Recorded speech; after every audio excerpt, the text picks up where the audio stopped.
ce que vous proposez comme régulation. C'est pas le libéralisme, cette formation.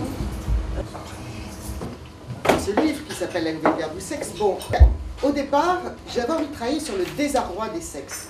Et puis au fil du travail, je me suis dit, mais le problème n'est pas le désarroi en tant que tel, il est le résultat de quelque chose qui agit de manière extérieure aux individus et qui est transversale aux hommes comme aux femmes, et qui est en fait la question économique, la question de l'idéologie libérale dans laquelle nous sommes immergés.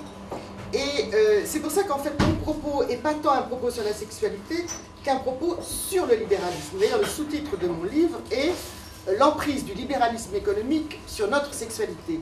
Et en fait, j'ai illustré en fait la logique libérale à travers la sexualité. Souvent on m'oppose, on me dit mais le sexe et l'argent ont toujours fait très bon ménage. Certes, le sexe a toujours été un produit d'appel, le commerce du sexe a toujours existé, mais c'était un commerce du sexe qui était jusqu'à présent limité, disons, au champ prostitutionnel, à la sexualité vénale. Là, ce qui est très nouveau avec ce à quoi on assiste depuis quelque temps, c'est une sorte de massification, d'utilisation maximale de notre condition sexuelle qui est offerte comme en offrande sur l'autel de l'économie de marché. Et c'est ça que j'ai essayé de démontrer, comment tout était contaminé, notre rapport à nous-mêmes, qui nous considérons comme, qui finalement de manière insidieuse, nous vivons nous-mêmes, nous vivons comme devant nous consommer notre propre sexe, celui de notre partenaire. Nous devons produire, c'est-à-dire consommation, production, nous sommes mis en demeure de produire notre propre jouissance, et tout ça, évidemment, à l'aide je dirais, de messages publicitaires, d'une communication massive qui consiste eh bien, à considérer le sexe comme un produit de grande consommation et notre sexualité finalement comme une fonction récréative comme une autre. Et ça, c'est très intéressant de noter ça parce que ça contribue à externaliser le sexe, donc à le débarrasser des scories de l'affect, hein, et de poser la question du désir. Effectivement, le désir, cet appétit de vivre, disait Spinoza, dont nous avons conscience, dont on a conscience, et qui vous porte vers un autre sans vraiment pouvoir l'expliquer. Et ça, ce désir, évidemment, qui ne se décrète pas, qui ne se fabrique pas, le marché ne peut pas avoir prise sur lui.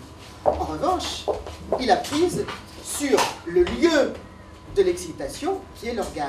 C'est-à-dire qu'on assiste à une sorte d'externalisation du sexe pour pouvoir l'exploiter et le soumettre donc à cette logique marchande. Donc, qu'est-ce qu'on fait? Donc, on nous vend de l'excitation. C'est-à-dire qu'on déplace la sexualité, on clive l'individu entre son corps et sa subjectivité, on fait du sexe une pièce détachée sur laquelle on va pouvoir agir à loisir. Donc, ce qu'on nous propose, c'est une sexualité d'organes, même d'une sexualité orificielle, hein, j'irai jusqu'à dire ça. Du frottement jaillira le plaisir, on peut dire ça. Donc, la sexualité est réduite à une sorte de mécanique génitale. Hein. Donc, on va nous apprendre, on va nous vendre de l'excitation, on va nous vendre du comment jouir. Alors, avec toutes les recettes, les guides, les explications, les experts, évidemment, qui sont convoqués pour amener leur science. On va nous vendre du matériel à jouir, alors surtout les accessoires, parce qu'il y a une accessoirisation de l'amour. Les sextoys, ils sont vendus maintenant en zone industrielle. Même plus dans les quartiers chauds des centres-villes. C'est quand même un comble. Alors, donc ils ont même retiré leur pouvoir transgressif, et ça c'est une des subversions du libéralisme qui consiste non seulement à banaliser le sexe, mais à l'hygiéniser, ce qui est encore plus grave. Alors que j'étais en train de travailler sur mon livre, je reçois un jour un coup de fil d'une attachée de presse qui représente une marque, je peux la citer, bon, parce qu'elle fait c'est la plus grande marque de vente d'accessoires en ligne qui s'appelle Soft Paris. Et elle me dit, Elisabeth, j'ai un truc formidable pour la fête des mères. Alors, je connaissais Soft Paris. Bon, tout d'un coup, j'ai un peu peur. Je lui dis, oui, c'est quoi? J'étais un peu sur mes gardes, elle me dit, c'est un coffret Fête des Mères. Un coffret Fête des Mères. Mais sauf Paris, ils commercialisent des sextoys. Alors tout d'un coup, mon sang ne fait qu'un tour, je lui dis, non, ne me dites pas que vous allez mettre dans le coffret Fête des Mères un canard vibrant. Eh bien si.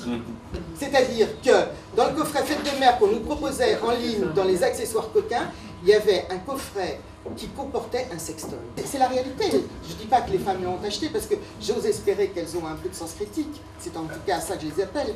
Mais en tout cas, ça veut dire que les agents économiques imaginent comme possible de vendre dans le coffret de Fête des Mères un sextoy. Voilà.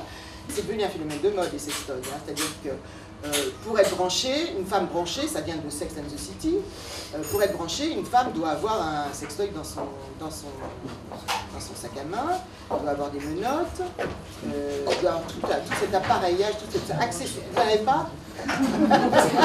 Pas encore. Pas branché. Bon, enfin, en tout cas, c'est une niche marketing absolument incroyable. J'en veux pour exemple encore le fait que, par exemple, la marque Philips, voyant la baisse de ses téléviseurs, la vente de ses téléviseurs baisser, s'est engagée vers une nouvelle niche qui est le lancement sur le marché d'un vibromasseur destiné aux 35-55 ans qui va s'appeler le masseur intime chaud. Alors, ce qui est intéressant aussi, c'est de voir que le sextoy est présenté, et là, c'est pas de l'anecdote, je veux dire, là derrière se niche vraiment, je dirais, la philosophie libérale du désaveu de l'autre. Il est présenté comme le partenaire idéal pour les femmes. Effectivement, pas de conflit avec lui, toujours prêt. Pas de problème.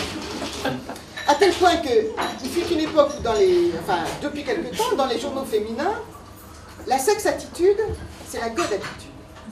C'est-à-dire que c'est branché d'acheter un god. Derrière le god, il y a la promotion de la masturbation. Et là, on en fait la promotion d'une orientation sexuelle à part entière. Donc, il y avait les bi, il y avait les hétéros, les homos, les trans, il y a eu les no-sex. Il y a eu un bouquin là, de Jean-Michel de Tenac qui s'appelait le no-sex. Et maintenant, il y a le self-sex, have sex with yourself. C'est le désaveu de l'autre. C'est-à-dire qu'on est renvoyé à cet individualisme, mais complètement dévoyé, parce que l'individualisme, c'est un humanisme. Là, un individualisme qui est un individu replié sur lui-même, un individu boursouflé. Et j'y vois aussi ce désaveu de l'autre, ce fait qu'on n'a plus besoin d'autres, dans la logique en œuvre, en marche, à travers, par exemple, la déshumanisation de la vie citoyenne, de la vie civile.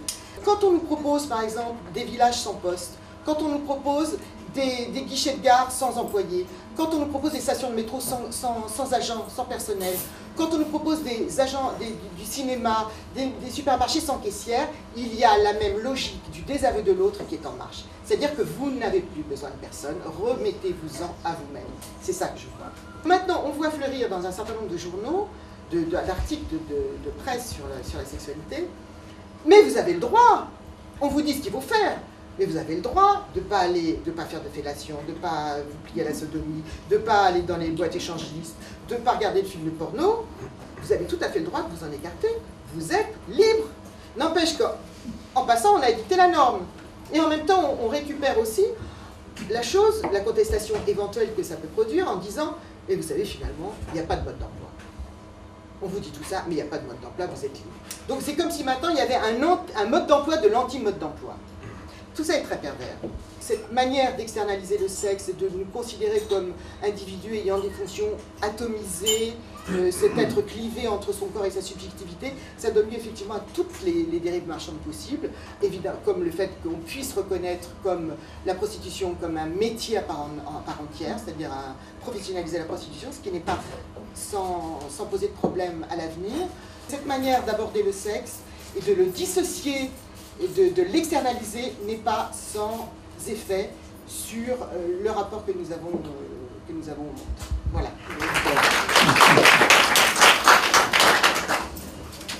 Quels sont ceux qui souhaitent intervenir ?